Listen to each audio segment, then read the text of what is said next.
मोदी जी के बारे में कहे तो उनकी पूरी पॉलिटिकल पार्टी को पड़े हुए मतों का लगभग 30% से कुछ ज्यादा मिला, उस पे वो पूरे देश पे शासन कर रहे हैं। बाकी जगह बट गया, अलग अलग जगह बट गया। तो 30% के नेता से उन्हें हमारा ये संविधान, हमारा ये चुनाव आयोग पूरे देश का नेता बना देता है। वो 30% लोगों के नेता हैं और हम कहते हैं पूरे देश के प्रधानमंत्री। ये उन लोगों के साथ जबरदस्ती है जिन लोगों ने मोदी को नहीं चुना। ऐसे ही अगर राहुल आ जाएगा तो उन लोगों के साथ जबरदस्ती हो जाएगी जिन्हें राहुल ने नहीं चुना। कहने का मतलब ये उन पर थोप देता है, ये लोकतंत्र रूपी लीडरशिप को थोपता है, बॉस देता है, कभी लीडर निकालता नहीं। इस विषय पे हम आगे बात करेंगे, लेकिन आज हम जो बात करेंगे,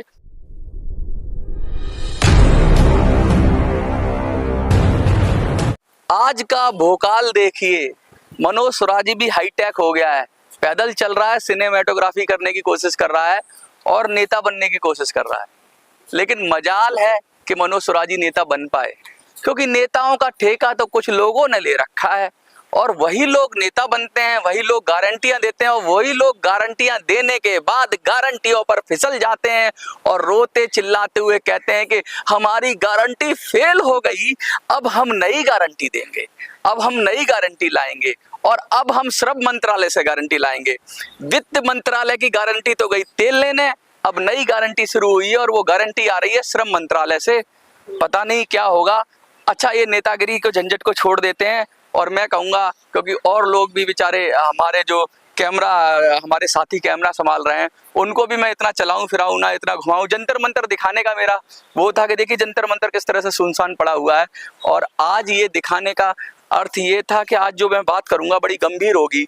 आज हम लोकतंत्र के घटकों पर बात करेंगे, आज हम बहुत सारी बातें करेंगे, और ये जो पूरा जंतर मंतर दिखाने का परिप्रेक्ष्य है, ये दिखाने का परिप्रेक्ष्य है, ये आईना दिखा रहे हैं हम उन लोगों को जो लोग नेतागिरी कर रहे हैं और नई नई गारंटियां ला रहे हैं। मैं कहूँगा एक जगह आप लगा दीजिए और हम एक जगह रुककर अब हम बात करेंगे, और बात करेंगे आज लोकतंत्र के घटकों को भी। देखिए ये सीरीज चल रही है, ये वीडियोस की एक तरीका है, वीडियोस का एक वो है, ये चल रहा है, पूरी सीरीज चल रही है। और लोकतंत्र की सीरीज का ये चौथा वीडियो है जिसमें हम कह रहे हैं कि राजनीति में भूचाल, राजनीति में भूचाल। और मैं कहूंगा कि फ्रेम में मुझे बता दें कि मैं कितनी पास आ जाऊं या कितनी दूर आ जाऊं, जिससे कि कम से कम आप लोगों तक सही तरीके से वीडियो पहुंच जाए।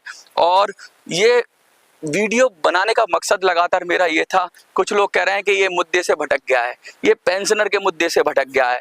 मैं कहीं नहीं भटका हूं, मैं और गहराई में जा रहा हूं, मैं परतें खोल रहा हूं कि क्यों नहीं 10 साल से पेंशन मिल रही है। मैं नेताओं की पोल खोल रहा हूं, मैं उन यूट्यूबर्स की भी पोल खोल रहा हूं जो रोज सवेरे शाम आ जाते हैं और आपको नई नई गारंटी लेके आते हैं और आपको झूठी सूचनाओं से आपको भ्रमित करते हैं। मेरी तरफ से कोई भी मेरी कोशिश रहेगी कि आपको झूठी सूचना ना मिले। चलिए शुरू करते हैं। कल की जैसे बात हमारी कल बात चल रही थी, तो कल हमने जो बात की थी वो बात मोस्टली क्या परिप्रेक्ष्य था कल की बात का। कल की बात का मोटा मोटा परिप्रेक्ष्य हम जो कर रहे थे, हम जो जानने की कोशिश कर रहे थे कि आखिर ये सारी चीज़ें हो क्यों रही हैं, पेंशनर के साथ अन्याय क्यों हो रहा है। उससे पहले हमने जाना कि नोटा नहीं असहयोग है, और असहयोग जाना पूरा उसकी डिटेलिंग की, और कल भी बहुत सारी बातें की हमने। और कल हमने स्वराज की बात की तो बहुत सारे लोगों ने लिखा मैं हूँ स्वराजी। स्वराजी का मतलब जो स्वयं पे राज करे, स्वयं की भावनाओं पे राज करे। तो वो मेरे को बड़ा अच्छा लगा कि कम से कम आपने देखिए मेरे नाम का मतलब चरितार्थ कर दिया, मेरे नाम का मतलब समझ में आया कि मैंने असल में कहा क्या था और मेरे नाम में स्वराजी का अर्थ क्या है। आज हम बात करेंगे, जो चौथा वीडियो है, जो स्वराज के घटकों की बात करेंगे। लेकिन उन घटकों से पहले मैं बता देना चाहता हूं कि नई गारंटी आई है और सावधान रहिए, और अब इन गारंटियों में ना पड़िए। नोटा हमारा और आपका अंतिम उद्देश्य है, नोटा इस हरियाणा चुनाव के लिए हमारा अंतिम उद्देश्य है, और नोटा नहीं असहयोग आंदोलन है। इसलिए नोटा पे बटन दबाइए और नोटा को ही जिताइए। आज राजनीति पर फिर से बात करूंगा, लेकिन उससे पहले एक कहानी है, मैंने ही लिखी है और कुछ थोड़ी कहानियां लिखता हूँ, कविताएं लिखता हूँ, तो आप लोगों के साथ मैं ये कहानी शेयर करना चाहता हूँ। और ये मैं चाहता हूँ कि आप इस कहानी को सुने, और सुनने के बाद देश की जो राजनीतिक व्यवस्था है उस पर एक गहरा कटाक्ष है। और ये जंगल के ऊपर मैंने आधारित किया है कि जंगल के अंदर कैसे लोकतंत्र चलता है, लोकतंत्र की कहानी है। तो छोटी सी कहानी है, आप सुनिए और सुनने के बाद फिर मैं लोकतंत्र के घटकों पर आऊँगा। किताब मेरी है मेरे पास, देखिए पॉकेट में रखी हुई है ये है, तो इस पे भी हम बात करेंगे। लेकिन सबसे पहले एक कहानी सुनते हैं मनोज की कलम से। मैं लिखता हूँ तो ऊपर लिख देता हूँ मनोज की कलम से। एक जंगल में भेड़ियों का राज था। भेड़िए हिंसक, क्रूर और भ्रष्टाचारी थे। एक जंगल हमारा देश समझ लीजिए, तो इस जंगल में भेड़ियों का राज था और भेड़िए क्रूर, हिंसक और भ्रष्टाचारी थे। असहनीय पीड़ा सहकर जंगली जानवर ने एकजुट होकर आंदोलन किया। सारे जंगली जानवर थे, मेनली तो वही थे जो शाकाहारी जानवर थे, या वो लोग थे जो भेड़ियों के आतंक से त्रस्त थे। उन्होंने कहा यार आंदोलन करना चाहिए। उन्होंने सब ने मिलकर एक आंदोलन किया। ठीक है, आंदोलन के फलस्वरूप जंगल में लोकतंत्र की स्थापना हुई। अब जब आंदोलन होगा तो लोकतंत्र की तो स्थापना होगी। भाई आंदोलन किया है कि भाई हमें डेमोक्रेसी चाहिए, ये तुम्हारा अत्याचार है जो तुम किसी को भी मार देते हो, पीट देते हो, लूट लेते हो, खा लेते हो, भेड़ियों ये चलेगा नहीं। तो आंदोलन के फलस्वरूप लोकतंत्र की स्थापना हुई और चतुर सियार को संविधान बनाने का काम दिया गया। अब यहाँ मैं किसी को, सियार का मतलब ये है कि जो होशियार व्यक्ति होता है, जो चतुर व्यक्ति होता है, जो चालाक व्यक्ति होता है या जो बुद्धिमान व्यक्ति होता है, उसको कहा कि तुम संविधान बनाओ। अब वो बुद्धिमान व्यक्ति ने संविधान बनाया तो संविधान बनाकर उसने दिया, लेकिन संविधान बनाने के बाद उस विद्वान व्यक्ति ने संविधान तो एक तरफ रख दिया। अब उसने अपने एक चेले चपाटे को कहा कि यार संविधान मैंने बना दिया, लेकिन अब तू ना ये एक ऐसी व्यवस्था बना जिससे हम लीडर चुन पाए। तो उसने जो संविधान बनाया उसने ये काम चुनाव आयोग को दे दिया। जंगल में एक चुनाव आयोग होता है, उस चुनाव आयोग को एक काम दे दिया। और चुनाव आयोग को हम बुद्धिमान कहें या मूर्ख कहें, ये आपके ऊपर तय करता हूं मैं। तो उसने संविधान तो अच्छा बना, जो चतुर व्यक्ति ने बनाया संविधान, लेकिन संविधान के अंदर जब चुनने की बारी आई कि लोकतंत्र में किसे नेता चुना जाए, कैसे चुना जाए, तो वो काम सारा दे दिया चुनाव आयोग को। और चुनाव आयोग में जो व्यक्ति बैठा था, जो जानवर बैठा था, वो पता नहीं क्या था, तो उसने अपनी ही संविधान को अलग रखकर अपनी व्यवस्था बनानी शुरू की। और उसने क्या कहा कि एक नई व्यवस्था बनाई। उसने ये कहा कि भाई चुनाव वोटिंग के जरिए होगा और जो सबसे ज्यादा वोट पाएगा उसी को हम अपना लीडर मान लेंगे। ठीक है, तो बस फिर क्या था, राजनीति शुरू हो गई। भाई एक व्यवस्था बनाई। हमारे समाज में भी एक व्यवस्था है, फर्स्ट पास्ट द पोस्ट। इसका मतलब ये है कि 4 कैंडिडेट लड़ रहे हैं, 5 कैंडिडेट लड़ रहे हैं, जिसको सबसे ज्यादा वोट मिल जाएंगे, चाहे वो 10 मिले या 5 मिले, उसी को हम नेता मान लेते हैं। ऐसा ही चुनाव आयोग ने कहा हुआ है। तो यही उस जंगल में भी कानून बना दिया। उस व्यक्ति को, उस जानवर को, जैसे सियार ने चुनाव आयोग के जरिए ये बनाने का मौका दिया था कि कैसे जनप्रतिनिधि चुनो, कि अच्छा लीडर कैसे चुनो। तो उसने सोचा यही तरीका है कि भाई सब लोगों को चुनाव लड़ा दो मल्टी पार्टी डेमोक्रेसी के अंदर, और जो सबसे ज्यादा वोट ले आए उसको ही हम लीडर बना दें। बस फिर क्या था, राजनीति शुरू हो गई। मक्कार भेड़ियों ने कुछ परिंदों के, मक्कार भेड़िए जो थे, पुराने भेड़िए, तो उन्होंने कहा यार अब ऐसे डायरेक्ट तो हमारी बदमाशी चलेगी नहीं, तो अब करें क्या। उन्होंने परिंदों की बात उठाना शुरू की। कुछ भेड़ियों ने परिंदों की, जैसे हमारे यहाँ कुछ दलितों की बात उठा रहे हैं, कुछ ब्राह्मणों की बात उठा रहे हैं, कुछ मुसलमानों की बात उठा रहे हैं, ऐसे ही कुछ मक्कार भेड़ियों ने परिंदों के हक की आवाज उठाने लगे। कुछ भेड़ों पर हुए अत्याचार को याद दिलाने लगे, तो कुछ चूहों की अस्मिता का सवाल उठाने लगे। सारा जंगल अब छोटे छोटे समूहों में बट गया। कहना जैसे हमारे देश के अंदर छोटे छोटे समूह हैं, वोट बैंक है, ऐसे ही सारा जंगल भी छोटे छोटे समूहों में बट गया। सभी जानवरों के दिमाग में ये बात ठूस दी गई कि दूसरी जाति के जानवर उनकी जाति का हक मार रहे हैं। ऐसी सबके दिमाग में डाल दी गई। जैसे हमारे यहाँ सवर्णों के दिमाग में ये डाल दिया जाता है कि दलितों का हक खा रहे हैं, दलितों के दिमाग में ये डाल दिया कि सवर्ण हक खा रहे हैं, मुसलमानों के दिमाग में ये डाल दिया कि वो उसका हक खा रहे हैं, हिंदुओं के दिमाग में ये डाल दिया कि मुसलमान हक खा रहे हैं। ऐसा सबके दिमाग में डाल दिया, सभी परिंदों के दिमाग में डाल दिया गया। ठीक है, और अलग अलग पार्टियों का गठन कर दिया गया। भैया कोई किसी समाज की पार्टी हो गई, किसी कोई समाज की पार्टी होगी। मजे की बात थी कि हर समुदाय को बस इस डर से कि सामने वाले ग्रुप का प्रत्याशी हिंसक, क्रूर और भ्रष्टाचारी है, उसे हराने के लिए हमें भी उससे ज्यादा चालाक, मक्कार और हिंसक प्रत्याशी चाहिए। अब सारे समाज जब डाल दिया गया तो सामने वाले समाज का आदमी तो बहुत चालाक था, मक्कार था, तो उससे टक्कर लेने के लिए तो मक्कार आदमी ही चाहिए। तो अब मक्कार आदमी ढूंढने जाने लगे कि जो प्रत्याशी ऐसा बनाओ जो दबंग हो। प्रत्याशी ऐसा बनाओ जो पैसे वाला हो, प्रत्याशी ऐसा बनाओ जिसका रसूख हो, प्रत्याशी ऐसा बनाओ जिसमें थोड़ी जान हो, सामने वाले को दबा के रखे। तो दबा के भेड़ तो रख नहीं सकती, चूहा तो रख नहीं सकता, परिंदा तो रख नहीं सकता, दबा के तो भेड़ ही रख सकता है। तो सब समाज ने अपने अंदर से ऐसा आदमी निकाला जो हिंसक है, चाहे वो कोई भी समाज है, चाहे वो चूहों का समाज है, चाहे वो किसी का समाज है। तो इन समाजों में हिंसक आदमी तो मिलता नहीं है। हिंसक आदमी तो एक ही समाज में होता है, वो भेड़िया। वो किसी भी जाति का हो, वो किसी भी धर्म का हो, जिसमें भेड़िए का पन होगा वही हिंसक होगा। और तो अब अलग अलग समूहों ने अपने अपने अंदर से भेड़िए निकाले और चुनाव में खड़ा किया। अब जो सबसे ज्यादा हिंसक भेड़िया था वो चुनाव जीत गया। अब लोकतांत्रिक रूप से जंगल में भेड़ियों का शासन है। समझे इस बात का मतलब? इस बात का लब्बो लुआब समझे? इस बात का लब्बो लुआब ये है कि 9 दिन चले 2.5 कोस। लोकतंत्र किस लिए लाए थे? कि लोगों का शासन हो।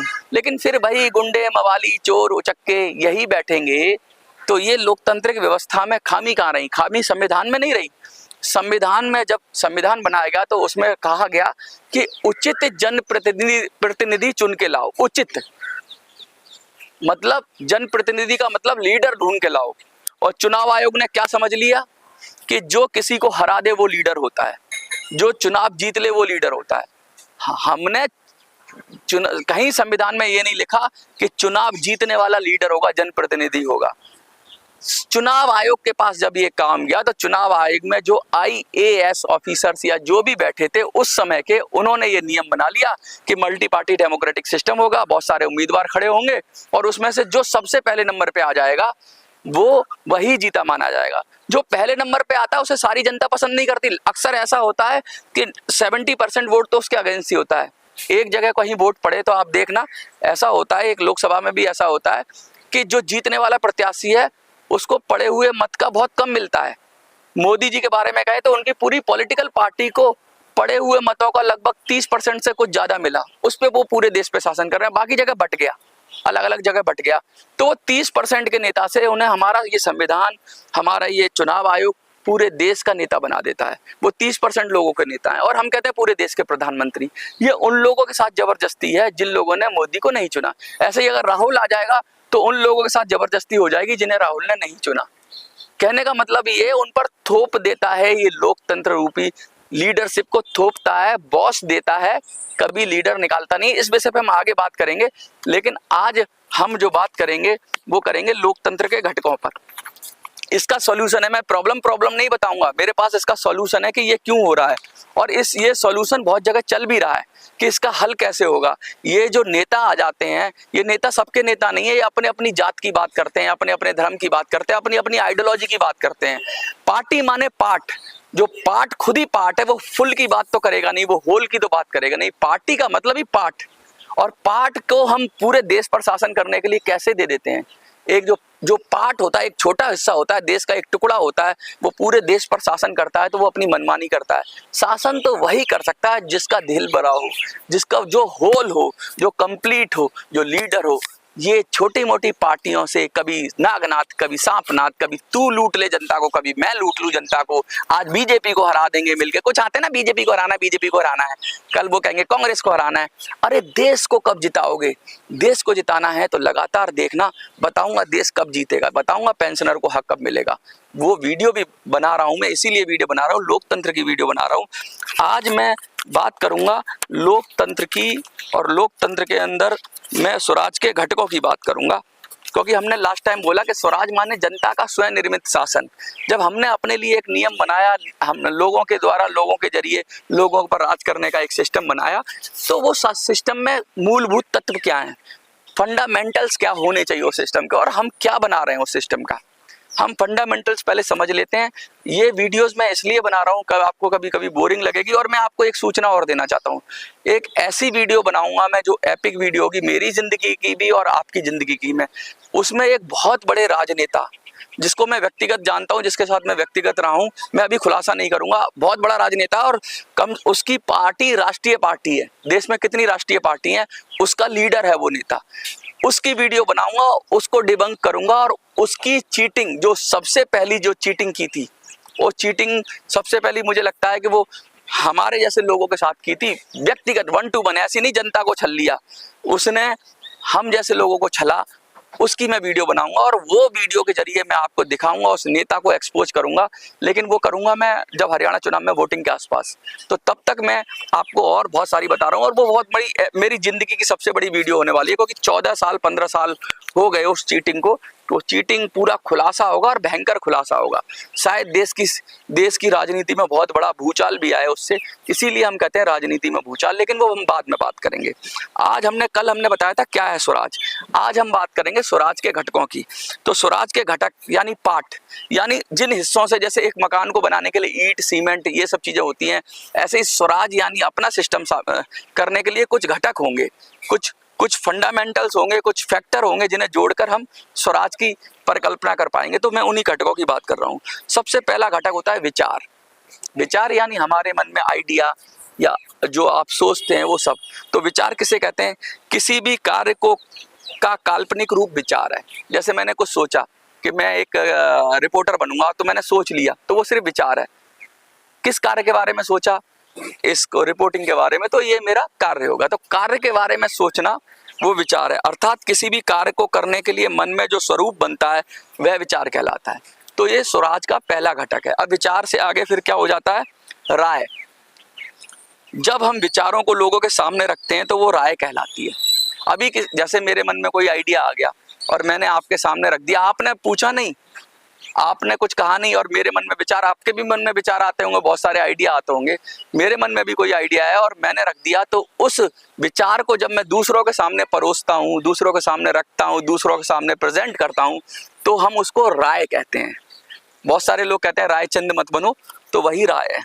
अब राय से भी एक और उम्दा चीज होती है। विचार सबसे बेसिक चीज है, उसके ऊपर वो चीज बनती है, वो राय होती है। और राय से भी एक ऊपर की चीज है जिसे हम कहते हैं सुझाव। सुझाव क्या है? किसी और के निर्णय को बेहतर बनाने के लिए उसके मांगने पर विनम्रता से दी गई राय सुझाव कहलाती है। यानी बिन मांगे राय नहीं देनी चाहिए। जब कोई आदमी अपने काम को बेहतर बनाना चाहता है और वो एक्सपर्ट की सलाह ले, किसी जानने वाले जानकार की सलाह ले या जानकार का सुझाव ले और मांगे उससे, और जब आप उसे राय दो, तो वो सुझाव बन जाती है। तो आपको मैंने 3 चीज बताई। विचार से शुरू होता है, फिर विचार राय बनती है, और विचार का परिष्कृत रूप, अच्छा रूप सुझाव कहलाता है, क्योंकि उसमें आपका वो होता है, क्या बोलते हैं, आपसे किसी ने मांगा जाता है तब दिया जाता है, क्योंकि बिगर मांगी हुई चीज की कोई वैल्यू नहीं होती। जब तक मुफ्त में मिली हुई चीज की कोई वैल्यू नहीं होती। इसीलिए कहते हैं कि राय मत दो, मुफ्त में किसी को कुछ मत दो, जब कोई मांगे तभी दो। उसके बाद होता है निर्णय। अच्छा, ये सब मैं क्यों कह रहा हूँ? अभी तो हमने 3 चीजें डिस्कस की, हमने विचार डिस्कस किया, हमने राय डिस्कस की, और हमने सुझाव डिस्कस किया।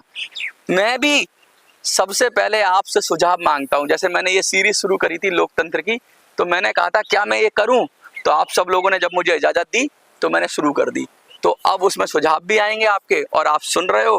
पिछली वीडियो अच्छा सुना आप लोगों ने, और ये थोड़ा सब्जेक्ट से अलग भी हो जाती है, लेकिन आप सुन रहे हो तो मुझे बड़ी खुशी है कि आप सुन रहे हो। मेरे अंदर जो गहराई है और आपके अंदर गहराई है, क्योंकि हम और आप गहराई से जुड़े हैं एक दूसरे से। अगर हम दिल से दिल का रिश्ता होगा तो मेरे दिल में क्या है और मैं क्या सोचता हूँ वो आपके पास भी जाना चाहिए। इसके बाद आता है निर्णय। निर्णय यानी डिसीजन। किसी भी विचार को करने का संकल्प निर्णय कहलाता है। अब कोई विचार है, विचार एक ही व्यक्ति के मन में प्रकट होता है पहले, फिर वो अपना दूसरों को बताता है, दूसरों को भी अच्छा लगता है, कभी कैसे कहता है, उस निर्णय में बहुत सारे लोग साथ हो जाते हैं, लेकिन निर्णय एक ही आदमी लेता है। मैं तो अकेला ही चला था मंजिले गालिब, लोग आते गए और काफिला बनता गया। कहने का मतलब है जब मैंने शुरू किया होगा तो वो मेरे मन में एक विचार होगा, क्यों ना मैं पेंशनर की आवाज उठाऊं। फिर धीरे धीरे लोगों को भी अच्छा लगा तो लोग आ गए, और आज तो काफिला बन गया, क्योंकि मुझे लगता है कि मैं बहुत दिल से बात कर रहा था और आप भी दिल से सुन रहे थे। तो दिल से दिल की बात सुनी जाती है, जुड़ी जाती है, और दिल से दिल का रिश्ता होता है। तो वो रिश्ता जो कायम हो गया वही निर्णय है। तो निर्णय का मतलब किसी एक व्यक्ति का संकल्प, किसी एक का, क्योंकि उसी ने जो विचार आया, उसी ने अपने विचार को परिष्कृत किया, उसी ने वो निर्णय लिया। कर्म क्या है? निर्णय को अब निर्णय तो ले लिया, संकल्प तो ले लिया, लेकिन अब हमें करना है कुछ। तो उस निर्णय को वास्तविकता की धरातल पर उतारने के लिए जो कार्य किया जाता है वो कर्म कहलाता है। तो हमने, कुछ लोग तो विचार तक चले जाते हैं, कुछ लोग राय में चले जाते हैं, कुछ लोग सुझाव में चले जाते हैं, कुछ लोग संकल्प ले लेते हैं, हमने आपने संकल्प लिया कि नोटा में बटन दबाएंगे और अपना असहयोग आंदोलन दर्ज करेंगे, तो ये संकल्प हो गया। अब कर्म क्या होगा? कर्म वो होगा कि हम इसको एग्जीक्यूट कर दें। आम आदमी पार्टी नोटा से पिछली बार कम थी, 0.5% नोटा को मिला था, आम आदमी पार्टी को कम मिला था। हमें अब की बार नोटा को 2% पे ले जाना है, यानी हम आम आदमी पार्टी से आगे रहने चाहिए कम से कम, क्योंकि पिछली बार भी आगे थे, तो हमें नोटा को अपने को पीछे नहीं होना देना है, क्योंकि नोटा अब हमारी एक तरह की पार्टी है। इस समय नोटा हमारा असहयोग है, तो हमें कम से कम कई पार्टियों को पीछे रखना है और वो हम सब मिलके करेंगे, यही हमारा कर्म है। सामूहिक ज्ञान, कर्म के बाद एक और शब्द आता है, ये सब मैं स्वराज के घटक बता रहा हूँ। कर्म आपको समझ में आ गया। सामूहिक ज्ञान, अपने कर्म को बेहतर बनाने के लिए उसमें विषय के जानकारों की सुझाव लिया जाना सामूहिक ज्ञान कहलाता है। कहने का मतलब ये है कि जब मेरे पास कोई आइडिया है, सपोज करिए, और मुझे चाहिए कि मुझे और बेहतर करना है उस आइडिया को, तो उसमें एक्सपर्ट्स लोग हैं। अब जैसे पेंशन की बात कर रहा हूँ मैं, तो पेंशन को समझने वाले, शायद मेरे पास संकल्प है, मेरे पास निर्णय है, मुझे पेंशन की लड़ाई लड़नी है, लेकिन मैं सोच रहा हूँ मैं ही बहुत बुद्धिमान हूँ, तो ये मेरी कमी है। मुझे क्या लेनी है? मुझे सामूहिक ज्ञान करना है, मुझे कलेक्टिव विजडम की बात करनी है, तो मुझे और लोगों से सीखना है जो इस फील्ड में पहले से काम कर रहे हैं। उनको एकत्रित करो, उनसे सीखो, और उस सब से जो निकलेगा, उस सब से भी निकलेगा जो, वही स्वराज होगा। यानी एक प्रोसेस है, पौधा लगाया, छोटा पौधा बड़ा, फिर वो फल देने लगा। तो स्वराज ये स्टेप बाय स्टेप चलेंगे, अच्छी तरह से काम करेंगे। ये नहीं कि अचानक एक रात सुबह उठ के बोला और पब्लिक पे एक डिसीजन थोप दिया। इसी स्टेप से जो काम होता है वही स्वराज कहलाता है, और ये सबको पसंद आता है। ऐसा काम जिसमें सबकी सहभागिता हो, ज्यादा से ज्यादा लोगों की मर्जी हो, ज्यादा से ज्यादा लोगों का वेलफेयर हो, और ज्यादा से ज्यादा डिस्कशन किया गया हो, गहरी बात की गई हो, हर पक्ष को टटोला गया हो, वही जब वो चीज बनती है वो स्वराज कहलाती है। और ऐसा ही संविधान सभा में हुआ था, जब असेंबली में बहुत सारी डिबेट हुई थी, आप सुनोगे पुरानी डिबेट, तो उससे हमारा संविधान बना, एक शानदार संविधान बना। लेकिन हमारे चुनाव आयोग में 2-4 अफसर बैठ के उन्होंने एक सिस्टम बना दिया कि फर्स्ट पास द पोस्ट, जिसे कहते हैं कि एक चुनाव जीतने का सिस्टम। वो चुनाव जीतने का जो सिस्टम बनाया, उसी ने सब ऐसी तैसी करी, और उसका क्या सुधार है वो भी मैं बताऊंगा, क्योंकि मेरा जो ये सब चीज़ है, ये सब चीज़ बताने का मतलब है। उसके बाद अब मैं एक फाइनल शब्द बोलूँगा, मैं इसे ब्रह्म वाक्य कहता हूँ। ब्रह्म वाक्य, देखिए इसको मैं अभी एक्सप्लेन तो नहीं करूँगा, मैं अगले वीडियो में आज इसे एक्सप्लेन करूँगा, क्योंकि काफ़ी बड़ा वीडियो हो गया है। लेकिन आपको याद रखना है, नोटा असहयोग आंदोलन है और नोटा पे बटन दबाना है, और हरियाणा में हमको नोटा पर इतना वोट डलवाना है, इतना वोट डलवाना है, इतना वोट डलवाना है कि हम अपने आप को रिकॉग्नाइज कर पाएं एज ए पेंशनर, कि हम भी पेंशनर भी कुछ मायने रखते हैं। हम किसी पार्टी का सहयोग नहीं कर रहे हैं, ना कांग्रेस का, ना बीजेपी का, हम अपनी बात रख रहे हैं नोटा के माध्यम से। ये जो मैं लाइन पढ़ रहा हूँ, ये ब्रह्म वाक्य है। ब्रह्म वाक्य का मतलब, जैसे कोई कहता है ना मंत्र, गुरु मंत्र होता है। पूरी मेरी फिलॉसफी जो मैं बोल रहा हूँ, पूरी मेरी सोच इन 3-4 शब्दों में सिमट जाती है। धीरे धीरे पढ़ूंगा, आप भी सुन लेना, और सुनने के बाद इस पर विचार करना। इस पर मैं पूरी एक किताब लिख सकता हूँ, जो मैंने ये लाइन लिखा है, क्योंकि ये इसकी आत्मा है, इसका जेस्ट है, ये इसका वो है, लब्बो लुआब, और ये क्रीम है। ये 4 सेंटेंस बोलूंगा मैं, ये 4 सेंटेंस क्रीम है। तो सबसे पहले राजनीति की क्या प्रॉब्लम है?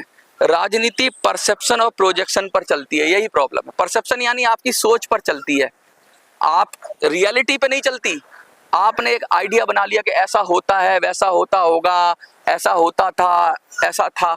परसेप्शन और प्रोजेक्शन, प्रोजेक्शन यानी बड़ा दिखना, जो जितना बड़ा दिखेगा, जितना चमकदार दिखेगा, जितना अच्छा दिखेगा, दिखने पे, करने पे नहीं।